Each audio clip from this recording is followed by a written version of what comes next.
एक शराबी पति की कहानी जिसने अपनी मासूम पत्नी को पैसे के लिए दूसरे को बेच दिया। रामधन बहुत गरीब था।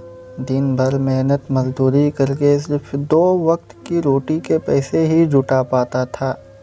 खुदा का यह उसूल है कि वह गरीब के घर कन्या को अवश्य जन्म लेता है ताकि वह किसी न किसी तरह का कन्यादान करके अपना परलोक सुधार सके। कन्यादान महादान माना गया है। जिसके वंश में कन्या जन्म नहीं लेती वह वंश इस महादान से विहीन रह जाता है। गरीब रामधन के घर में भी एक कन्या ने जन्म लिया था जिसे उसने अपनी हैसियत के अनुसार पढ़ाया लिखाया। रामधन की बेटी का नाम कविता था, जो युवावस्था में आते आते काफ़ी सुशील और सुंदर युवती बन गई। युवक उसकी सुंदरता को देखकर आहें भरने लगे। एक दिन रामधन के मित्र गोपाल ने उससे कहा, मित्र, अब तुम्हारी पुत्री कविता भी विवाह योग्य हो गई है। लड़की पराया धन होती है और पराया धन अपने पास ज़्यादा समय तक नहीं रखना चाहिए। चोर लुटेरे सारे आम घूमते फिरते हैं, इसलिए अपनी पुत्री कविता का विवाह योग्य वर देखकर जितनी जल्दी हो सके संपन्न कर दो।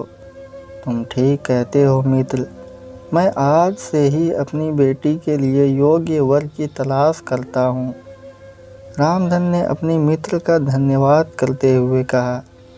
बस उसी दिन से वह कविता के लिए लड़का तलाश करने में जुट गया।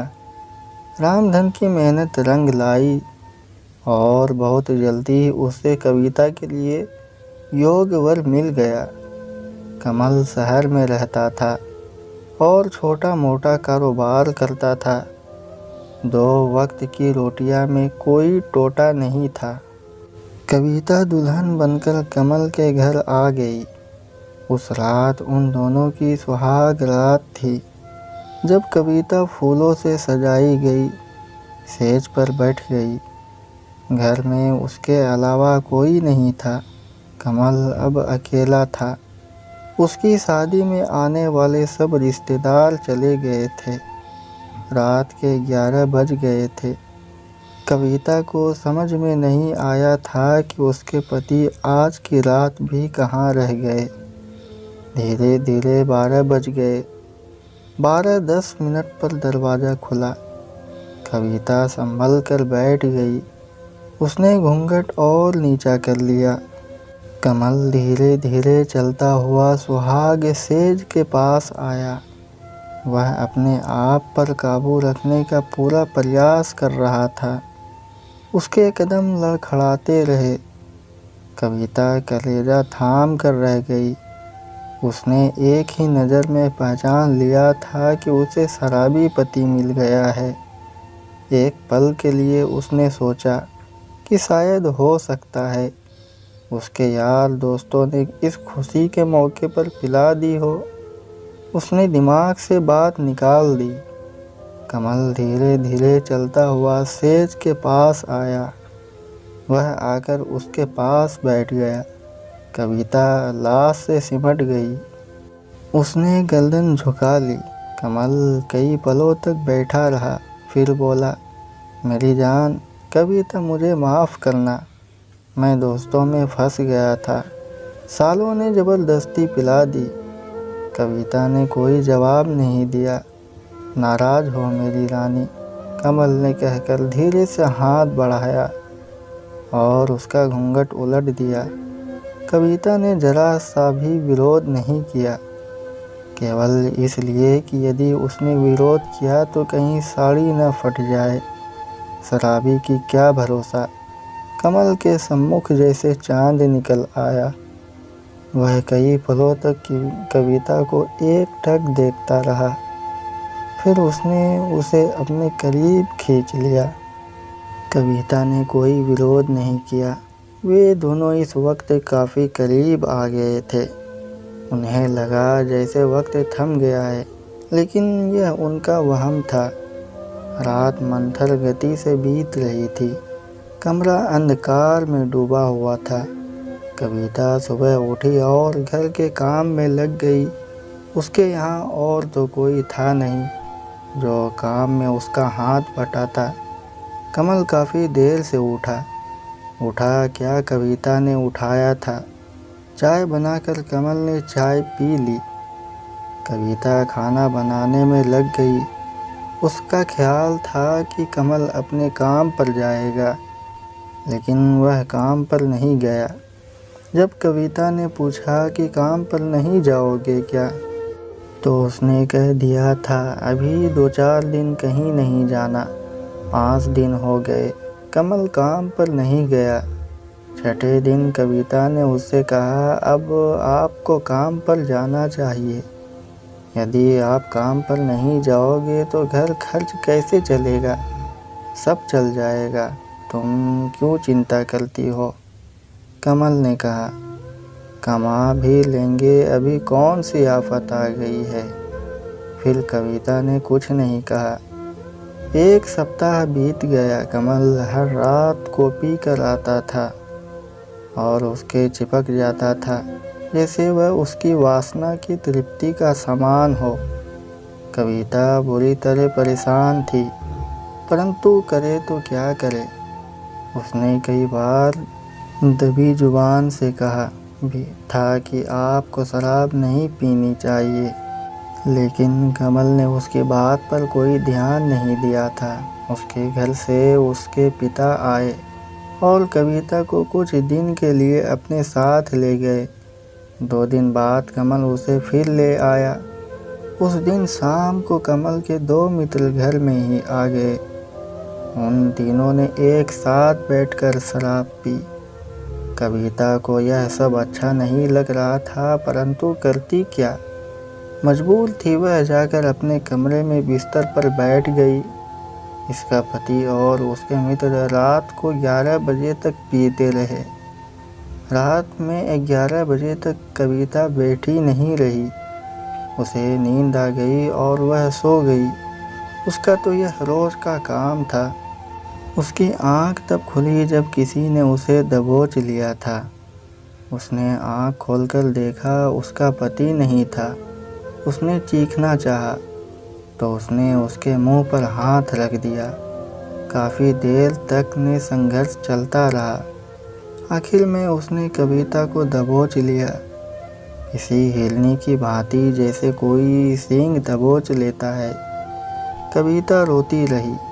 वह उसके चुंगल में कसमसाती रही और उसकी इज्जत लूटती रही थी। वह सोच रही थी कि उसका पति किस काम का, जिसे इस बात का भी ज्ञान नहीं कि उसकी पत्नी के साथ क्या हो रहा है। उसके पति का वह साथी अपने मनमानी करने चला गया। रात्रि के करीब 3 बजे उसका पति कमल उसके पास लड़खड़ाते हुए कदमों से आया। उसने कविता को छूना चाहा तो उसने उसे दूसरी ओर ढकेल दिया। वह पलंग से नीचे गिर पड़ा। बेशर्म, तुम्हें डूब मरना चाहिए, कविता ने पागलों के समान चीखते हुए कहा। क्यों, क्या हुआ, यह तुम पूछते हो? क्या हुआ कविता? उसी ने तरह चीख कर कहा, जिन्हें तुम अपना दोस्त कहते हो, इनके साथ तुम शराब पीते हो, जानते हो उनमें से एक ने क्या किया? क्या किया? उसने मेरी इज्जत लूट ली।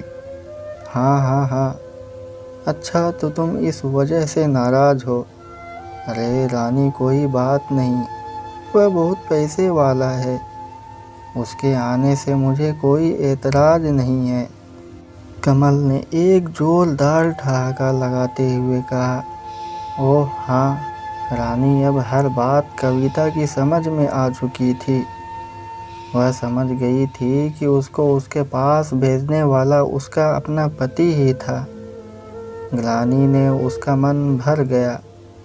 वह सोचने लगी कि उसे कैसा पति मिला जिसे न अपनी इज्जत का ध्यान, न अपनी पत्नी का।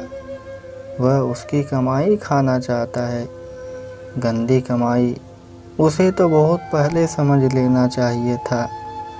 जो पति अपनी रोजी रोटी के लिए सतर्क नहीं हो सकता, वह अपनी पत्नी के प्रति क्या सतर्क रहेगा।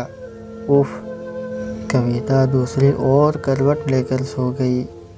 उसने कमल को अपने तन पर हाथ तक नहीं लगाने दिया था। दूसरे दिन भी उसने कमल से कोई बात नहीं की और कमल वह सोच रहा था कि कोई बात नहीं, ना बोली ना सही, धीरे धीरे सब कुछ बर्दाश्त करने की आदत पड़ जाएगी। रात को जिस समय कमल शराब पीकर हम कमरे में आया, उस समय कविता अपनी किस्मत पर रो रही थी कि उसने पिछले जन्म में कौन सा पाप किया था कि उसको कमल जैसा पति मिला जिसे उसकी इज्जत का कोई ख्याल नहीं है और अपने हाथों से अपनी पत्नी को दूसरों को सौंप रहा है। जबकि मर्द तो ऐसे होते हैं कि कोई उनकी पत्नी की ओर नज़र भर कर देख भी ले तो वह मारने को तैयार हो जाते हैं। किस बात का पति है वह, इसका केवल नाम का दिया उसके द्वारा वह स्वयं धन पैदा करना चाहता है। ग्लानि से बुरी तरह मन भर गया। उसका कमल ने कविता का हाथ लगाया। कविता ने उसका हाथ झटक दिया और कहा, तुम्हें मेरे जिस्म पर हाथ लगाने का कोई अधिकार नहीं। क्यों? उसने कहा, तुम मेरी पत्नी हो। किस बात की पति हो तुम? कविता ने कहा, क्या केवल इस बात के कि तुम मदीना पान करके आओ और मेरे तन से खेलो। पति कैसे होते हैं, उनका क्या कर्तव्य होता है जानते हो तुम? पति वो होते हैं जो कमा कर लाए और अपने घर का खर्च चलाए। पत्नी यदि गलत रास्ते पर जाती नजर आए तो उसे खूब डांटे। तुम्हारी तरह के पति नहीं होते जो नोटों के लिए अपनी पत्नी को दूसरों को सौंप देते हैं। सच तो ये है कि तुम्हें तो डूब मरना चाहिए। तुमने तो दुनिया भर के शौहरों को बदनाम कर डाला है। तुम मेरे पति नहीं हो। गर्म गोश्त के व्यापारी जरूर हो सकते हो जो पैसे की खातिर अपनी बीवी से धंधा कराते हैं। कमल ने कुछ नहीं कहा, वो बस उसी तरह से छेड़छाड़ करता रहा। काफ़ी देर बाद बोला, कविता तुम क्यों परेशान हो? औरत को डर तो अपने पति का ही होता है ना। जब मुझे कोई एतराज़ नहीं तो तुम क्यों चिंता करती हो? खाओ पियो मौज करो। क्या कहूँ तुम्हें? क्रोधित कविता बोली। कोई उचित शब्द नज़र नहीं आ रहा। हाँ, यदि तुम्हारे स्थान पर मैं होती और मेरे स्थान पर तुम, तो अब तक तुम्हारी इस नीच और जलील दोस्त की गर्दन कमल कर चुकी होती और स्वयं अपने को गोली मार ली होती। इस संसार में केवल इज्जत ही गई तो है और यदि वह भी समाप्त हो गई तो फिर बच्चा क्या? ओह हाँ, कविता ने कहा, सुनो कमल, वैसे तो मेरी नज़रों में अब तुम्हारी कोई इज्जत नहीं रह गई, लेकिन फिर भी एक बात याद रखना, इस तरह की हरकत मेरे साथ कराने का प्रयास भूल कर भी ना करना। यदि ऐसी घिनौनी हरकत तुमने फिर की तो मैं अपने आप को समाप्त कर दूंगी। कविता, हाँ, ये तुम क्या पागलों जैसी बातें कर रही हो? उसने कहा, नारी का फर्ज है कि वह अपने पति का कहना माने। वह उससे पैसा ही क्यों न कराने की पेशकश करे। हाँ, अगर तुम्हारे ऐसे विचार हैं तो तुम किसी और के साथ शादी कर लो और उससे यह सब कराना। मैं कल ही अपने घर चली जाऊंगी और तुम्हें तलाक दे दूंगी। इस तरह का नरक समान जीवन कम से कम मुझे तो बर्दाश्त नहीं है। क्यों पागल हो रही हो? कविता, कमल ने कहा, मैं कौन सा तुमसे रोज़ किसी का बिस्तर गम करने को कह रहा हूँ। कभी कभार कोई आ गया तो ठीक है, नहीं तो नहीं। तुम क्या समझते हो मुझे उसने कहा, मैं कोई वेश्या हूँ जो अपने तन का सौदा करके तुम्हारा पेट भरूंगी। अरे अगर तुम कमा नहीं सकते तो डूब मरो या घर में चूड़ियाँ पहन कर बैठ जाओ। नारी तो पुरुष की इज्जत होती है। किसी ने कहा है नारी सर्वत्र पूज्यन्ते कहते कहते कविता हाँफने लगी और कुछ देर खामोश रहने के बाद उसने कहा, तुम इन सब बातों को तभी समझ सकते हो जब तुम्हें अपनी इज्जत का ख्याल हो। तुमने तो ये अंगूर की बोतल ऐसी गले लगा रखी है जिसने तुम्हारे सोचने समझने की शक्ति को समाप्त कर दिया है। अगर तुम में थोड़ी बहुत भी बुद्धि है तो इस शराब को छोड़ो और अपना काम करो। शराब पीने वालों का यही हाल होता है, उनके घर बर्बाद हो जाते हैं। सच यही है, शराब आदमी को सोचने समझने की शक्ति को समाप्त कर देती है। कमल ने उसके बाद कुछ नहीं कहा। वह दूसरी ओर करवट लेकर सो गया। कविता भी करवट लेकर लेटी रही। कविता ने इस बात का पक्का निश्चय कर लिया था कि यदि इस बार उसके पति ने इस प्रकार की हरकत कराने की कोशिश की तो वह अपनी जान दे देगी। 15 दिन गुजर गए, कोई बात नहीं हुई। कमल ने काम पर जाना प्रारंभ कर दिया था, लेकिन उसने शराब पीनी बंद नहीं की थी। कविता ने उससे बोलना शुरू कर दिया था। उसने सोचा था कि शायद उस दिन की बातों का उस पर असर हो गया है और वह सीधी राह पर आ गया है। कभी कभी ऐसा भी हो जाता है कि आदमी को कोई बात लग जाती है, लेकिन कहते हैं ना कि कुत्ते की पूंछ 12 साल तक नलकी में रखो, जब निकलेगी टेढ़ी ही निकलेगी। कमल ने यह देखने के लिए कि अब वह क्या करती है, उस रात को फिर उसने अपने एक साथी को कविता के कमरे में भेज दिया। जब उसने जाकर उसे छुआ और उसकी आँख खुली तो उसे पूरी शक्ति साथ डोल धकेल दिया। बचाओ, वह चीखी भी थी, परंतु बचाने कौन आता। उसे भेजने वाला तो उसका अपना पति ही था, जो अपने पत्नी के शरीर को बेचकर उसकी कमाई खाना चाहता था। पुरुष के सक्षम नारी कमज़ोर होती है। उसने उसे दबोच लिया और अपनी इच्छा पूरी कर ली। हवस पूरी करने के बाद वह कमरे से निकल गया। उसके जाते कविता बाहर आई और उसने दूसरी मंजिल से छलांग लगा दी।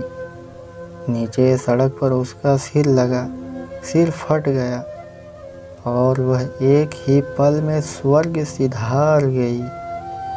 आसपास के घरों के लोग इकट्ठे हो गए। शराबी कमल भी घर से निकलकर बाहर आया और रोने लगा। उसका साथी उस दुर्घटना को देखकर चुपचाप वहां से खिसक गया। पुलिस आई और लाश को उठा कर ले गई। पोस्टमार्टम के बाद लाश उस कमीने कमल को मिल गई और उसने उसे चीता भेंट कर दिया। ऐसे पति को तो अपनी पत्नी की चिंता को अग्नि देने का भी अधिकार नहीं होना चाहिए। तो दोस्तों, ये थी मेरी आज की कहानी। उम्मीद करते हैं आपको पसंद आई होगी। आपका क्या कहना है इस कहानी के बारे में, हमें कमेंट करके ज़रूर बताएं।